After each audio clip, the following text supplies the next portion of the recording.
E aí pessoal, beleza? Bem-vindos novamente ao Coleção Paralela. E vocês já estão vendo aqui aparecendo o item que eu vou mostrar hoje. Estava fuçando ali nos cavernas da minha coleção, nos recônditos da coleção, procurando alguma coisa interessante para mostrar, quando eu lembrei que eu tenho isso aqui, ó. Deixa eu baixar aqui para vocês verem. Uma edição da Ebal, é de 1979, do famosíssimo, ou pelo menos famoso para os caras mais da minha geração, o homem de 6 milhões de dólares, o Steve Austin. Né? Que curiosamente, quando a Ebal publicou, ela publicou, se não me engano, essa não foi a única publicação que o homem de 6 milhões de dólares teve aqui no Brasil, e eu nem recordo, mas eu acho que nem todas foram da Ebal. Eu acho que outras editoras também publicaram, eu acho que a Bloch publicou também, mas na Ebal, curiosamente, eles colocaram esse texto aqui, Os Biônicos, né, esse título. O título da revista era Os Biônicos, Cyborg.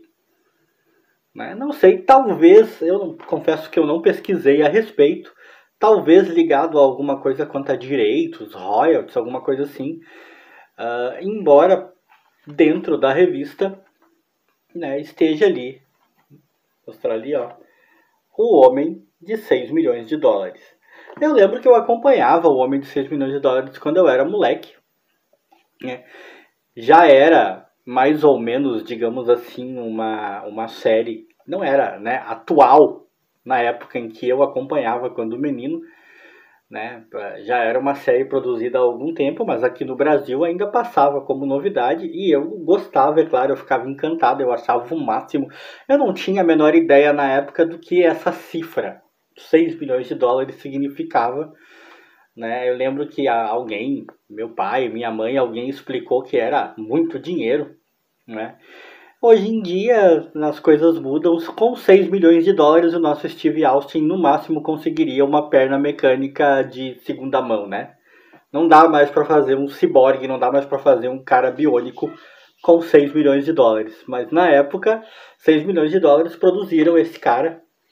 E eu acabei adquirindo essa edição aqui, já faz algum tempo. Ó, tem aqui perto, né, do copyright, né, 1979. Talvez a revista até não seja exatamente de 79, ela pode ser dos anos 80, ali no início dos 80, porque às vezes nem sempre o copyright é o ano, mas ela é de meados dessa época. Tá gastinha, né, tá castigada. Antes de eu adquirir, ela deve ter passado por muita coisa. Mas tem esse formato grande, tem uma arte que até é bem interessante, não é uma arte ruim. Muitas vezes, naquela época, e principalmente dependendo da editora, não havia um expediente muito claro para você saber quem escreveu as histórias, né? Quem criou o roteiro e quem desenhou. Você tinha que se guiar muitas vezes por coisas como essa daqui, ó. Aqui no cantinho da página, né?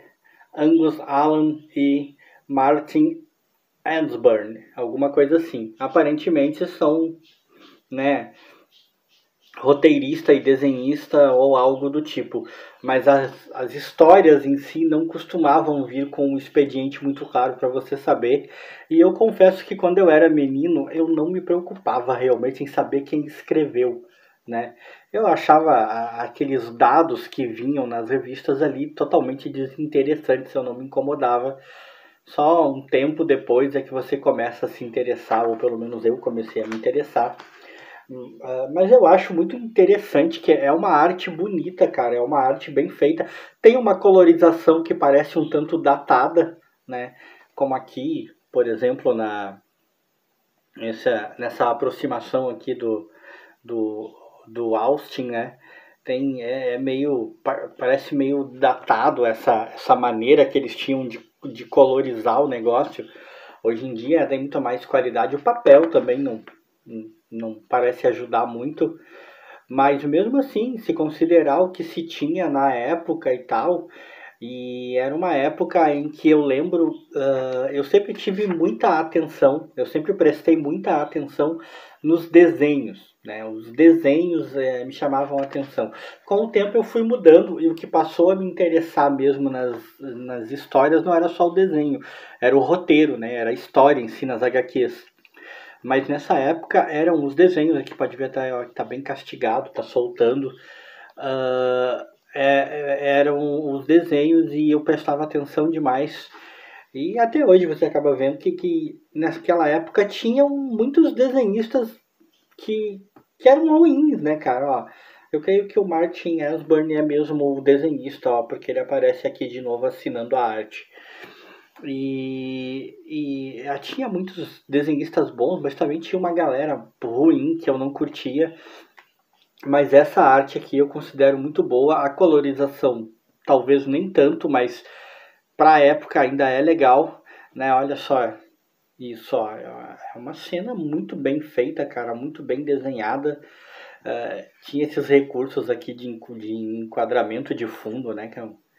Que os caras usavam e que eu acho muito válido ainda, porque se você lembrar daquelas revistas, por exemplo, da editora Abril, a maioria dos super-heróis da minha época de infância, de criança, as revistas em quadrinhos, em sua maioria, eram da editora Abril.